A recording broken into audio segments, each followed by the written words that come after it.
उजाड़ परिदृश्य में हवा चल रही थी, जिससे स्टीयरिंग व्हील पकड़ते ही मेरी उंगलियां सफेद हो गईं। चंद्रमा ने सुनसान राजमार्ग पर एक भयानक चमक बिखेरी, और जब मैं प्रेतवाधित राष्ट्रीय राजमार्ग से गुजरा तो मेरी रीढ़ की हड्डी में ठंडक दौड़ गई। मुझे नहीं पता था कि यह यात्रा एक कष्टदायक अनुभव होगी जो हमेशा मेरे साथ रहेगी। यह सब एक अंधेरी और तूफानी रात में शुरू हुआ। मैं एक लंबी व्यापारिक यात्रा के बाद घर वापस जा रहा था, और मेरा रास्ता मुझे उस कुख्यात राष्ट्रीय राजमार्ग से होकर ले गया जो प्रेतवाधित होने के लिए प्रसिद्ध था। मैंने सड़क के इस हिस्से में भयानक मुठभेड़ों और भूतिया दृश्यों की अनगिनत कहानियां सुनी थीं, लेकिन मैंने इस तरह की असाधारण बकवास पर कभी विश्वास नहीं किया था। वह उस मनहूस रात तक था। बारिश ड्रम की तरह लगातार मेरी कार की छत पर गिर रही थी, जिससे आगे का रास्ता देखना मुश्किल हो रहा था। प्रकाश का एकमात्र स्रोत अंधेरे को चीरती हुई मेरी हेडलाइट्स की हल्की चमक थी। मुझे बेचैनी महसूस हुई, लेकिन मैंने इसे थकान और उदास मौसम के कारण टाल दिया। मुझे नहीं पता था कि हाईवे के पास मेरे लिए कुछ और योजनाएं हैं। जैसे ही मैंने गाड़ी चलाना जारी रखा, बारिश तेज हो गई और दृश्यता लगभग नगण्य हो गई। मैंने विंडशील्ड से तिरछी नजरें घुमाकर सड़क के संकेतों को देखने की कोशिश की, लेकिन भारी बारिश के कारण वे धुंधले थे। जीपीएस सिग्नल कमजोर था, जिससे मैं अपने विचारों और कार के सामने से टकराने वाली बारिश की बूंदों की धीमी आवाज के साथ अकेला रह गया। अचानक कार की हेडलाइटें टिमटिमा उठीं और इंजन बंद हो गया। जैसे ही मुझे एहसास हुआ कि मैं कहीं बीच में फंस गया हूं, सभ्यता का कोई संकेत नहीं दिख रहा है, तो मैं घबरा गया। मैं सहायता के लिए कॉल करने की उम्मीद में अपने फोन को टटोल रहा था, लेकिन कोई सिग्नल नहीं था। मैं भुताहा राष्ट्रीय राजमार्ग पर सचमुच अकेला था। जब मैं बारिश की गगनभेदी आवाज से घिरी हुई खामोश कार में बैठा था, तो मुझ पर पूर्वाभास की भावना हावी हो गई। मैंने इधर उधर नजर दौड़ाई, अंधेरे में छुपी छायादार आकृतियों को देखने की आधी आशा से। भूतिया सहयात्रियों और प्रेत वाहनों की कहानियां मेरे विचारों को परेशान करती थीं, और मैं इस भावना को हिला नहीं सका कि मुझ पर नजर रखी जा रही थी। जैसे ही मैं कार में एक लंबी और असुविधाजनक रात बिताने जा रहा था, मुझे दूर से एक फीकी रोशनी दिखाई दी। अंधेरे से एक छोटा जीर्ण शीर्ण मोटल निकला, जिसका नियन चिन्ह रुक रुक कर टिमटिमा रहा था।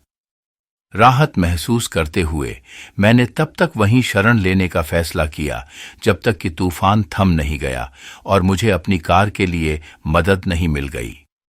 होटल समय के साथ रुका हुआ लग रहा था, मानो उसने दशकों से यात्रियों को वहां से गुजरते देखा हो।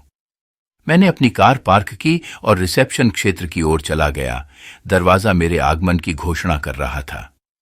काउंटर के पीछे एक बूढ़े आदमी ने ऊपर देखा। उसकी आंखों में जिज्ञासा और संदेह का मिश्रण था। तूफान ने तुम्हें पकड़ लिया हूं, वह चिल्लाया। उसके मुंह के कोने से एक टूथपिक लटक रहा था। मैंने सिर हिलाया। होटल मिलने से राहत महसूस हुई। मैंने कहा, मेरी कार खराब हो गई और मुझे यहां सिग्नल नहीं मिल रहा। क्या आपके पास कमरा उपलब्ध है? बूढ़े आदमी ने मुझे एक जंग लगी चाबी सौंपने से पहले एक पल के लिए मेरा अध्ययन किया। कमरा 13 गलियारे के अंत में। चरमराहटों और कराहों पर ध्यान न दें, इस जगह का अपना एक जीवन है। मैंने उसे धन्यवाद दिया और कमरे की ओर चल दिया।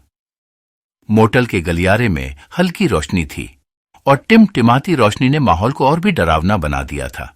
जैसे ही मैं अपने कमरे में पहुंचा, विरोध के साथ दरवाजा चरमरा कर खुला, जिससे एक जगह दिखाई दी जो समय के साथ रुकी हुई लग रही थी। फीका वॉलपेपर, घिसा पिटा फर्नीचर और बासी गंध कमरे को एक अलौकिक माहौल दे रहे थे।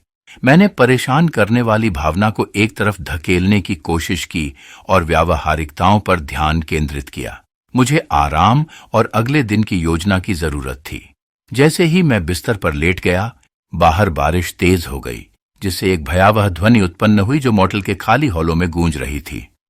जैसे ही मैं बेचैनी भरी नींद में डूबने ही वाला था, मुझे अपने दरवाजे के बाहर अजीब सी आवाजें सुनाई दी। गलियारे में कदमों की आवाज गूंज रही थी और धीमी फुसफुसाहट हवा में तैर रही थी। मैंने इसे एक पुरानी इमारत की चरमराहट के रूप में खारिज कर दिया, लेकिन एक परेशान करने वाली भावना ने मुझे बताया कि कुछ गड़बड़ थी। बेचैनी से उबरने में असमर्थ, मैंने जांच करने का फैसला किया। होटल का हॉलवे अब एक भयानक सन्नाटे में डूबा हुआ था, जो केवल खिड़कियों के सामने बारिश की लयबद्ध ध्वनि से टूट रहा था। जैसे ही मैं गलियारे के अंत के पास पहुंचा, मैंने आखिरी कमरे कक्ष 13 की खिड़की पर एक छायादार आकृति खड़ी देखी। नमस्ते, मैंने पुकारा। बारिश के कारण मेरी आवाज बमुश्किल सुनाई दे रही थी। आकृति घूमी और थोड़ी देर के लिए हमारी नजरें मिली। चेहरा धुंधला हो गया था, लेकिन आंखों से एक हल्की सी चमक निकल रही थी, जिससे मेरी रीढ़ में सिहरन दौड़ गई। बिना एक शब्द बोले वह आकृति अंधेरे में गायब हो गई। मैं एक पल के लिए झिझका। मेरी अंतरात्मा मुझे भागने के लिए उकसा रही थी, लेकिन जिज्ञासा मुझ पर हावी हो गई। मैं कमरा 13 के पास पहुंचा और सावधानी से दरवाजा खोला। कमरा खाली था। बिस्तर करीने से लगा हुआ था, लेकिन हवा में एक अख्तनीय ठंडक बनी हुई थी। जैसे ही मैं जाने के लिए मुड़ा, मेरी नजर बेडसाइड टेबल पर एक फीकी तस्वीर पर पड़ी। छवि ने मेरे सिस्टम को चौंका दिया। तस्वीर में चेहरा मेरा था। यह कुछ क्षण पहले ली गई तस्वीर थी, जब मैंने होटल में प्रवेश किया था। जब मैंने इस अवास्तविक स्थिति को समझने की कोशिश की, तो मेरे ऊपर आतंक की लहर दौड़ गई। मेरा फोटो उस कमरे में कैसे हो सकता है जो खाली होना चाहिए? क्या मैं किसी विकृत समय में फंस गया था, या होटल मेरे दिमाग में चालें चल रहा था? तात्कालिकता की भावना के साथ मैं अपने कमरे में वापस गया, अपना सामान पैक किया और बूढ़े व्यक्ति से मिलने के लिए रिसेप्शन की ओर चला गया। बाहर बारिश मूसलाधार बारिश में बदल गई थी, जिससे तात्कालिकता का एहसास बढ़ गया था। मैंने रिसेप्शन क्षेत्र को खाली पाया। काउंटर पर एक टूथपिक बचा हुआ था। जैसे ही मैं तूफान से बाहर निकला, मैंने एक बार फिर गलियारे के अंत में एक छायादार आकृति खड़ी देखी। उसकी आंखों की पीली चमक तेज हो गई और हवा में ठंडी हवा चलने लगी। जब मुझे एहसास हुआ कि मैं इस बुतहा होटल में अकेला नहीं हूं, तो मैं घबरा गया। मैं बारिश से भीगे हुए पार्किंग स्थल के पार भागा। मेरा दिल मेरे सीने में जोरों से धड़क रहा था। कार ही मेरे जीवित रहने की एकमात्र आशा थी, और मैंने प्रार्थना की कि यह चालू हो जाए। इंजन में जान आ गई और मैं भुतहा आकृति को पीछे छोड़ते हुए प्रेतवाधित होटल से दूर चला गया। जब मैं अंधेरे राजमार्ग से गुजर रहा था, तो बारिश रुकने का नाम ही नहीं ले रही थी। मोटल में हुई मुठभेड़ ने मुझे अंदर तक झकझोर दिया, और मैं इस एहसास से उबर नहीं पाया कि मेरा पीछा किया जा रहा है। रियर व्यू मिरर में नजर डालने पर मुझे बारिश से भीगे अंधेरे में छायादार आकृतियों की एक क्षणिक झलक मिली। जब मुझे एहसास हुआ कि प्रेतवाधित राष्ट्रीय राजमार्ग मुझे आसानी से नहीं जाने देगा, तो निराशा मुझ पर हावी हो गई। भूतिया सहयात्रियों और भूतिया गाड़ियों की कहानियां अचानक बहुत वास्तविक लगने लगीं। मैंने अपनी कार को उसकी सीमा तक धकेला, यह आशा करते हुए कि मैं उन अलौकिक शक्तियों से बच जाऊंगा जो मुझे फंसाने के लिए कृतसंकल्प थीं। जैसे जैसे मैंने रात गुजारी, बारिश धीरे धीरे कम हो गई और चंद्रमा बादलों के पीछे से निकल आया। राजमार्ग अंतहीन रूप से फैला हुआ था और मुझे एक अजीब सी राहत महसूस हुई। शायद सबसे बुरा समय खत्म हो चुका था और मैं इस दुःस्वप्न को पीछे छोड़ सकता था। लेकिन जैसे ही मैं आराम करने लगा, कार की हेडलाइट एक बार फिर चमक उठी और इंजन धीमा हो गया। मैं प्रेतवाधित राष्ट्रीय राजमार्ग के किनारे रुक गया। मेरा दिल डूब रहा था। जो भूतिया आकृतियां मेरा पीछा कर रही थीं, वे रुक गईं। उनकी पीली आंखें अंधेरे में चमक रही थीं। मैं रात की दमनकारी शांति से घिरा हुआ एक शांत कार में बैठा था।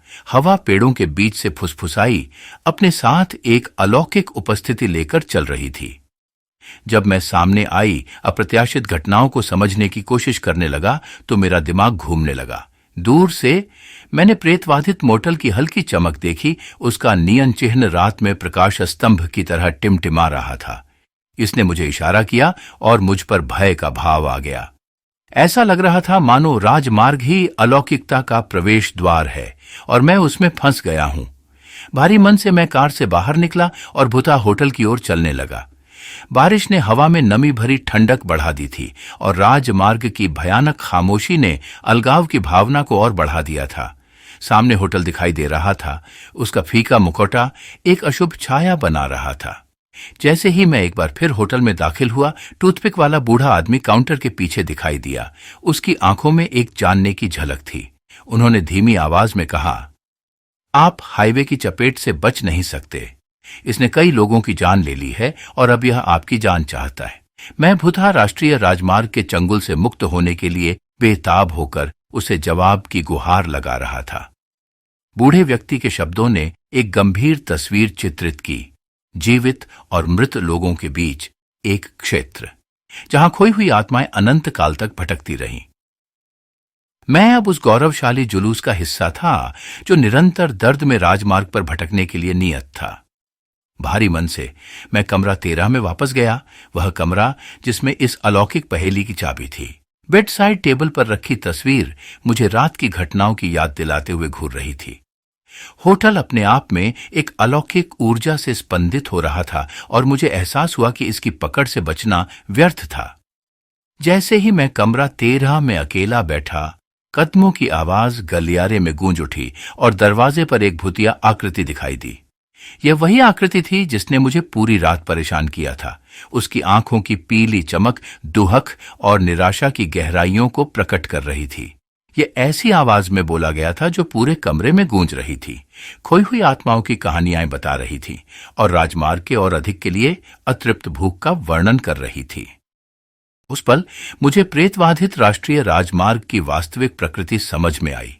यह लोगों के बीच एक नाली थी, एक ऐसी जगह जहां जीवित और मृत लोग पीड़ा और पश्चाताप के सतत नृत्य में सह अस्तित्व में रहते थे।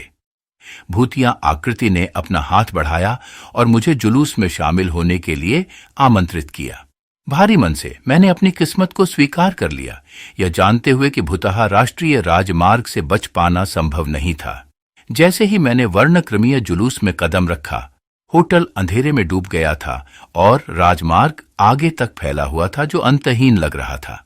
बारिश फिर से शुरू हो गई, जिससे खोई हुई आत्माओं की यात्रा पर निराशा का कफन छा गया और इसीलिए मैं भुतहा राष्ट्रीय राजमार्ग का एक हिस्सा बन गया, दुनिया के बीच के दायरे में एक पथिक। मेरी कहानी उजाड़ परिदृश्य में गूंजती अनगिनत अन्य कहानियों में शामिल हो गई, एक भयावह कोरस जिसमें अधूरे सपनों और शाश्वत लालसा का भार था। जैसे जैसे वर्णक्रमीय जुलूस जारी रहा, मैं आश्चर्यचकित हुए बिना नहीं रह सका कि क्या चक्र को तोड़ने, मुक्ति पाने और राजमार्ग की पकड़ से बचने का कोई रास्ता था। लेकिन फिलहाल मैं भूतिया आकृतियों के साथ चल रहा था। मेरे कदम रात के सन्नाटे में गूंज रहे थे, एक भुतहा राष्ट्रीय राजमार्ग पर एक खोई हुई आत्मा।